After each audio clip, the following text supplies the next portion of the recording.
Good afternoon, everybody. Thanks for coming to the workshop about WINPACCS Accounting .4.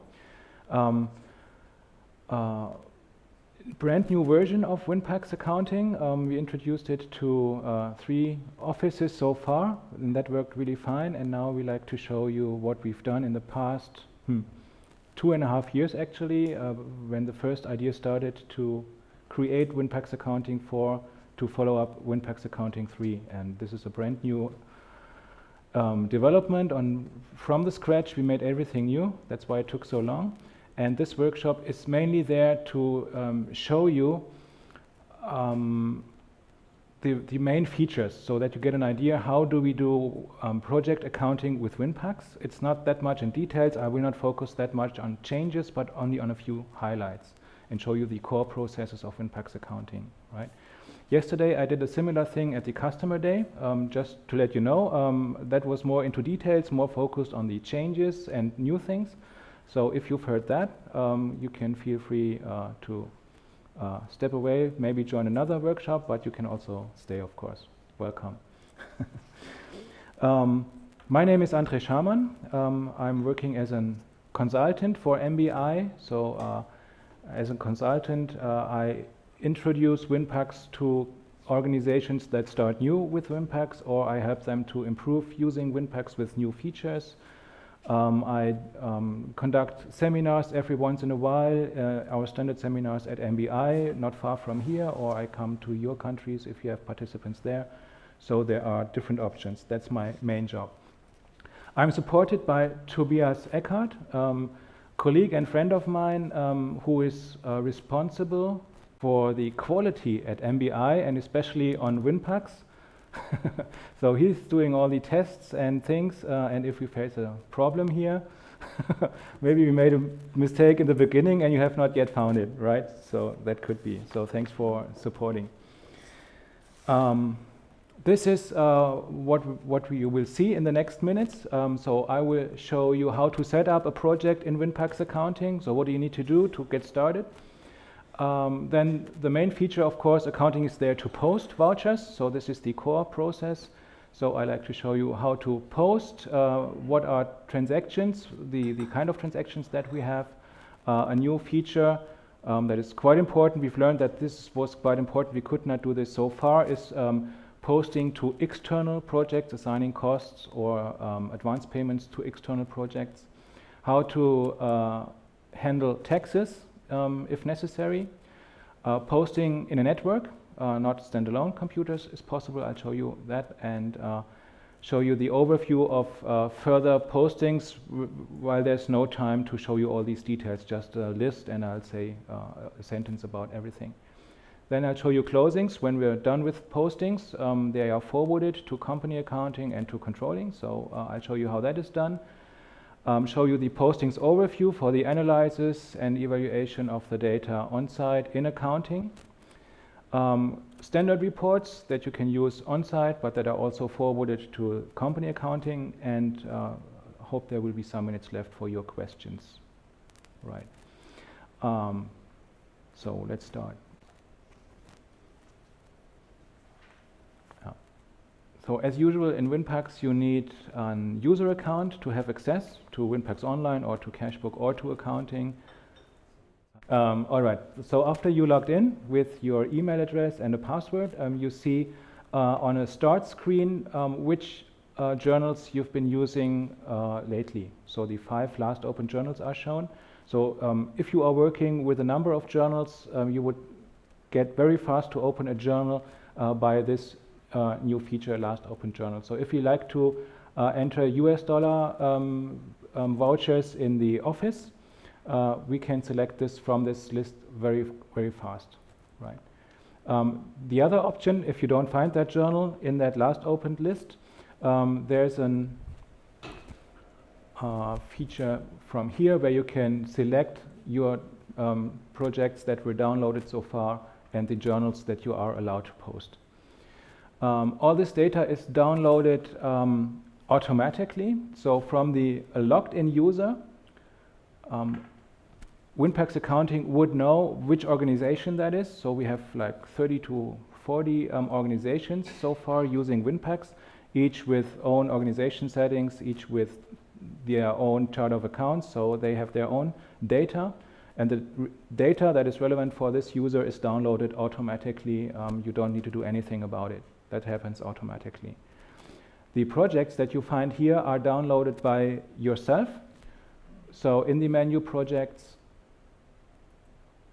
you see a list of projects. This is here, right? This is the same as the own projects because so far we have not entered more, but this could be a long list of projects that are found in the organization, whether you are allowed to post or not. The ones that you post, where you have the authorization to post in the journals of a project, you would find them in own projects after you downloaded a project. Downloading a project means you download the fundings, the budget codes, the project chart of accounts, so that you are able to post vouchers in that, right? Okay, yeah. And now let's have a look at the postings, I guess, right? Yeah, postings. So we turn to the menu postings, and I'd like to show you how to post a new voucher. So I'm not going to explain all the menus and things here, just very quick. Here is the form to enter vouchers in WINPACCS accounting. And the main thing that you might notice is the area that we call transaction. We say an accountant that we find in the projects in these countries, sometimes they don't have deep knowledge about debit and credit things, right? They would not really know how to handle this. From our experience, from the feedback we see from our customers so far, that's sometimes hard to find in some countries, at least in some places. So as we post vouchers, the main thing is to select the right transaction. So all the vouchers that could be found in a project or in an office of an organization are divided into 12 different, we call it transaction categories. Like there is supply of funds. If new money comes into the journal, we receive money, funds, something, we call that supply of funds. Forward funds is if we give away money, so we have less balances after that. For currency exchanges, maybe example could be that you receive on your US dollar account the supplies in an office and you share it with other projects, so the transfer to another project would be posted with forward funds. There are more transfer of funds within a journal, cash withdrawals maybe, or costs and income, advance payments, big thing in project accounting.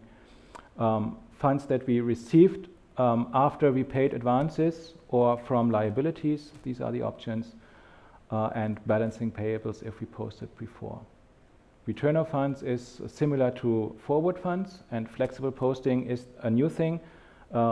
I said sometimes the accountants really don't understand debit and credit account, which is not a problem because they can use the transaction categories. But with flexible posting, we allow to post quite flexible on debit and credit accounts with splitting and things. Maybe we'll have an example later for that, how to use that. And number 12, netting of unsettled items, is there to settle payables and advance payments of the same amount with one voucher. And this will cover, from my point of view, what I experienced since 9 years, every transaction, all the vouchers that we find in project offices and in country offices, right? With a new feature, transaction type, you can differentiate the transaction category. Like for supply of funds, we have a longer list where you can select the source of the fund flow. So maybe supplies are coming from the head office or due to a currency exchange from another journal or even from an external project if the office would supply a project. Things like that you select here in the transaction type. Right, maybe as an sample, we would use a cost voucher because this is something I think everybody would understand very easy. So we select number 4. And in our sample, we share costs, not only in the office. We are in the office in Nepal, and let's say in the office we share the cost of salaries we had in the presentation earlier, right? Maybe office rent. The rent for the office is shared by the office and a project. Could that be? The office is used by projects as well, so some rooms are reserved for them. So the cost for the monthly rent is shared by 2 projects. So we would not post on own project only, but to external project. And we select the projects later because we want to split. Next thing is the field recipient depositor, where you could enter who receives the money of that payment. In our case, I don't have a name, we call it landlord. Right, and you see the text is auto-completed when you start the first entries. Accounting will see what was entered before with the same letters, so it would show you, maybe you mean landlord. If later you want to search for landlord in the entries, it's easier to use the same names all the time. Once misspelled, always misspelled. Voucher date is like the second of the current period. The period you can see here, or first, that's fine. Posting text is rent of office July 2017.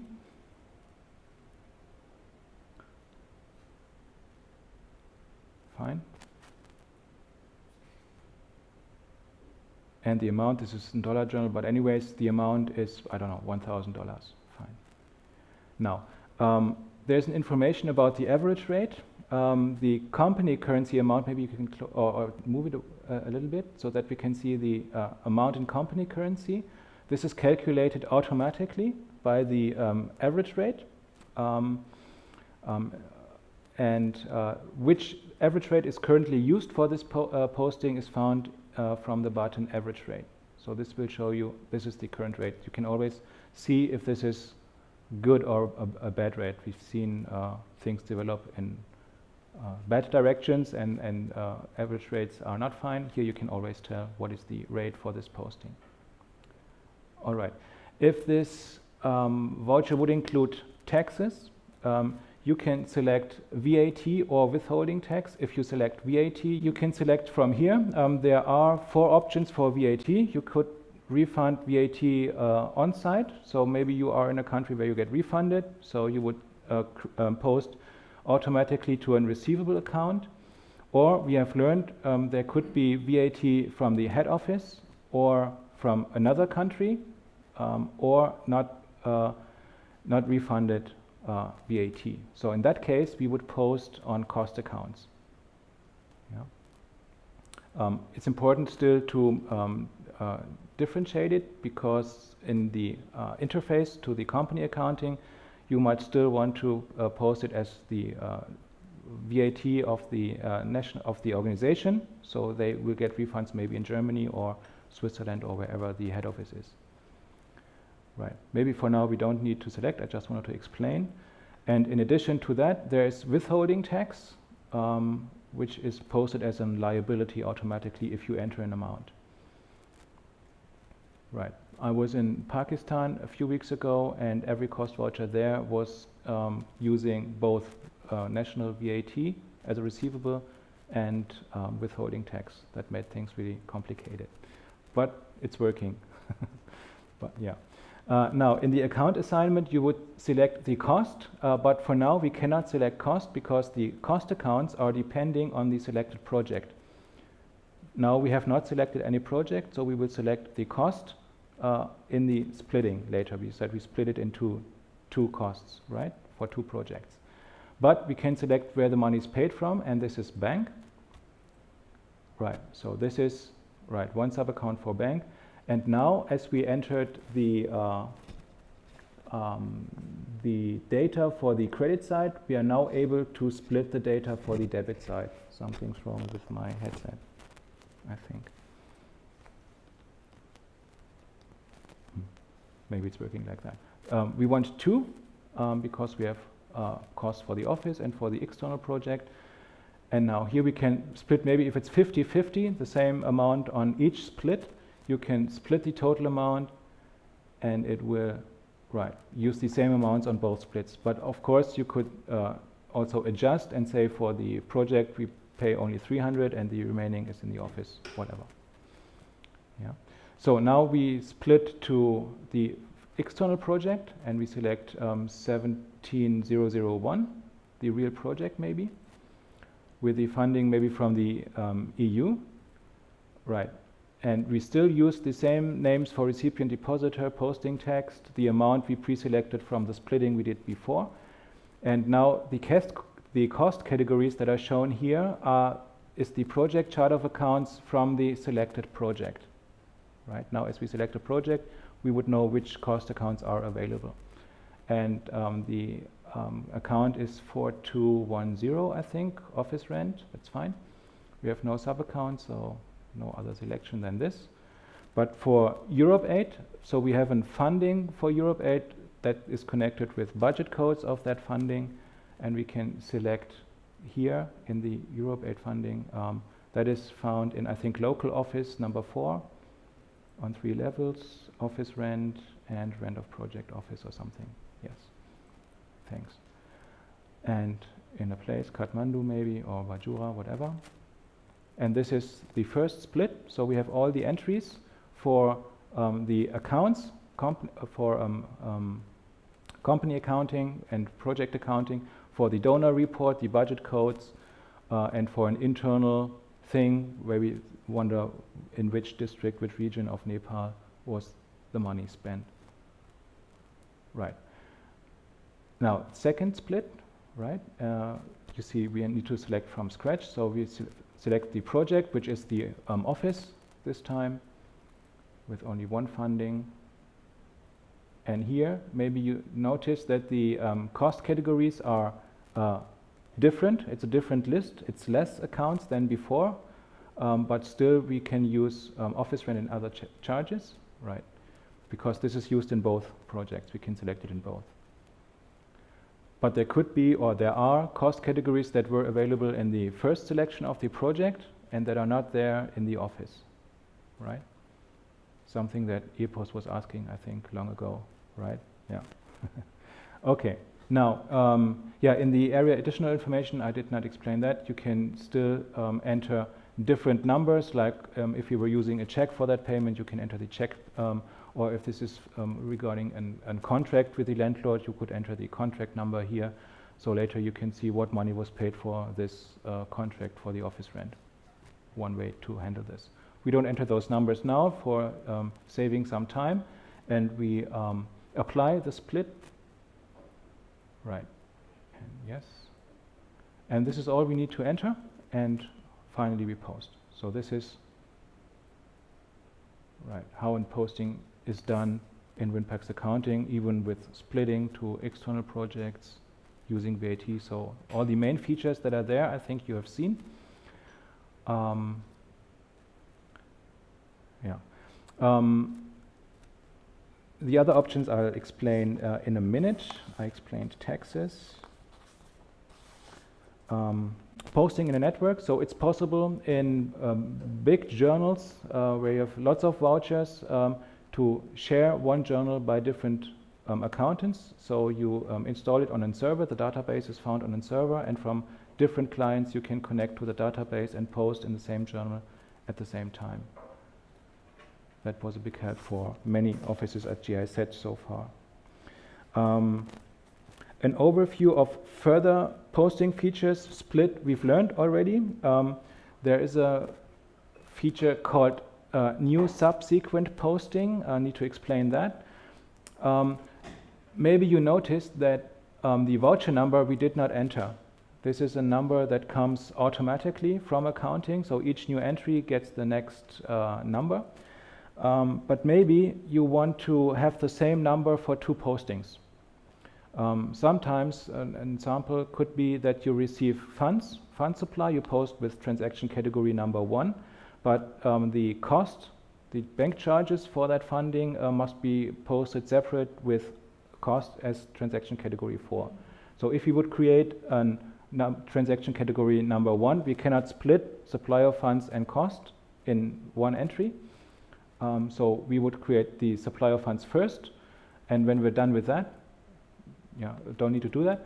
just explain very fast. You would, after you filled out everything, you don't post in that time. You click on New Subsequent Posting, and this will create a second posting, but still use the same voucher number.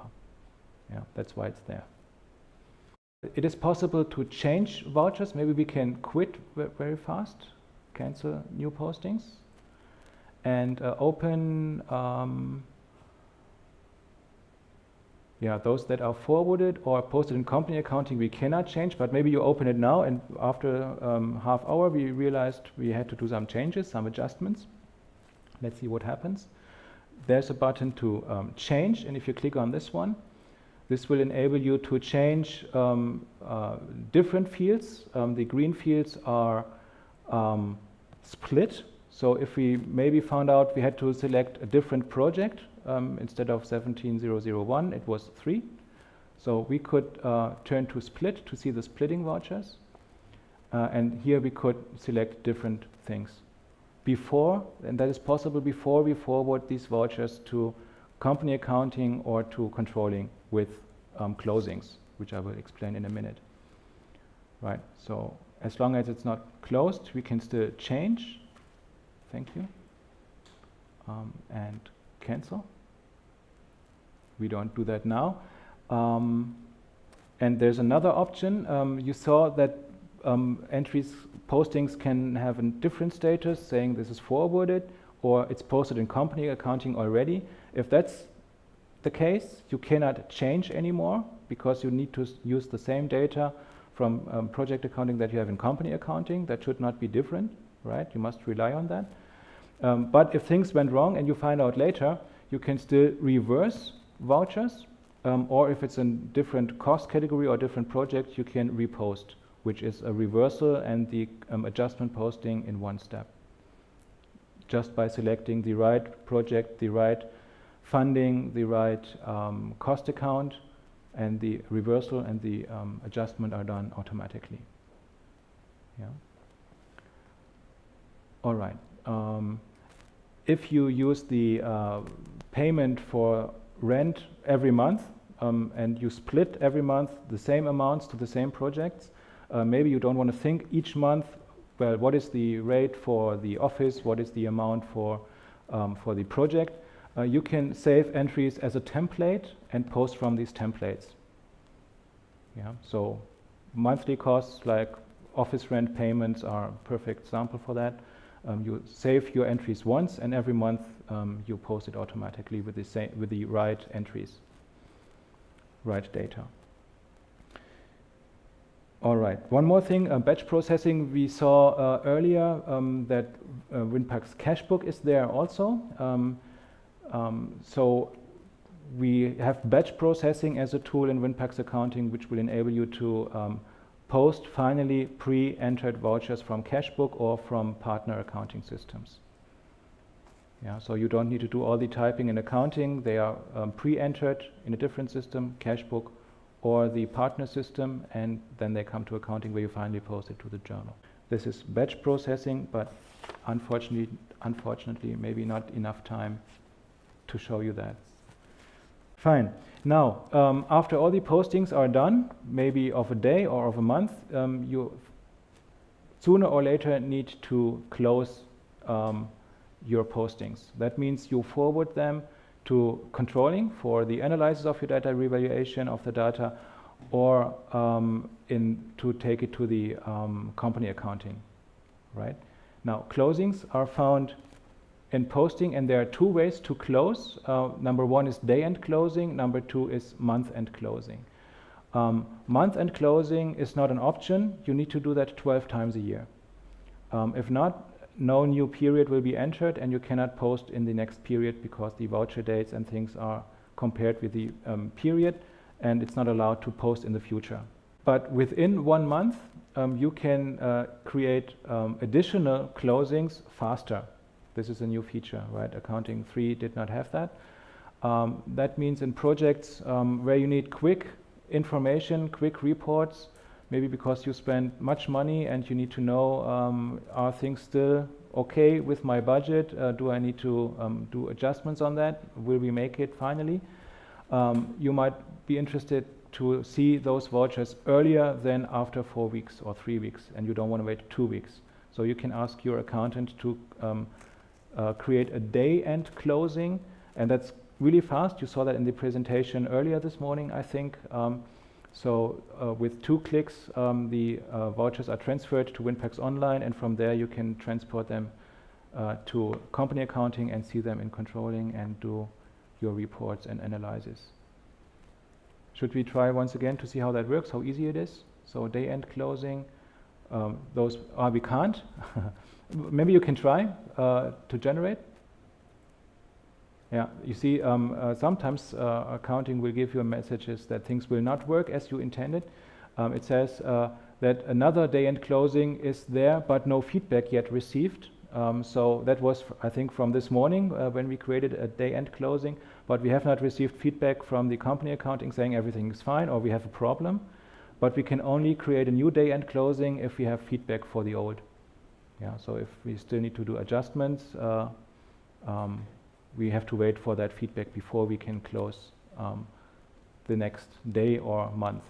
If we would find a problem here and you don't want to post that in your company accounting, the status would go back to, in the vouchers, go back to posted project accounting, which will enable you to do changes again.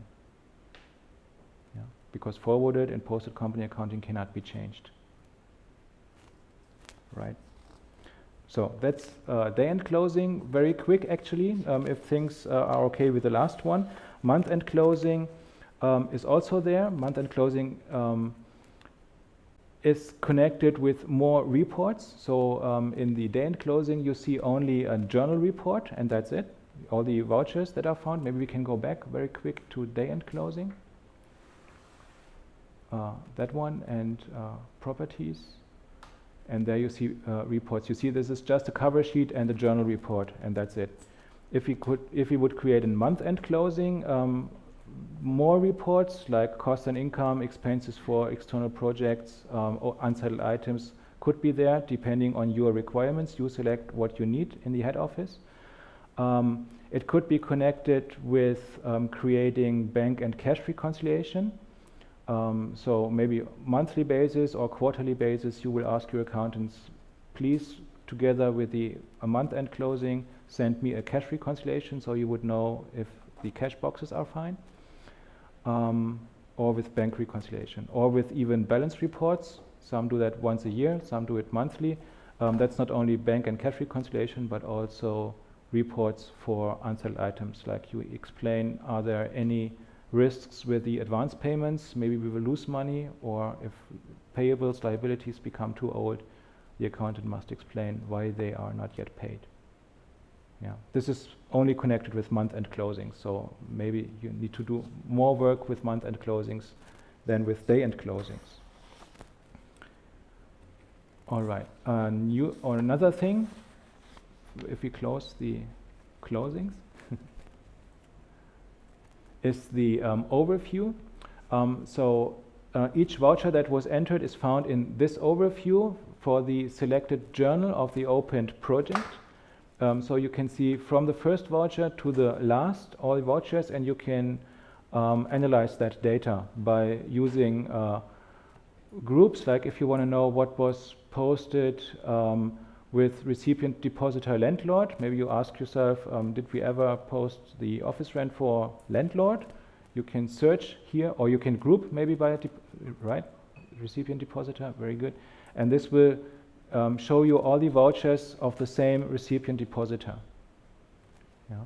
And within that you can sort, or you can even create more groups, like for the accounting period. So yeah, that's a second. So what money was spent in which period for which recipient. Yeah, so you can do things like that. Very flexible, very easy. If you do not find the right information in the overview, you can still select more columns from here. Right, maybe you want to have contract numbers here as well. Maybe you're using contract numbers because you're paying experts or something. You select contract numbers. Remember, this was the one field in the final additional information. And if you save that, you see a new column right here, and you could use these contract numbers as well. So you can design your own overview. If you like that better than the standard, maybe you want to use that next month for your next analysis again, you can still save the standard view. Maybe you can try standard and create a new view and call it review contracts. Yeah.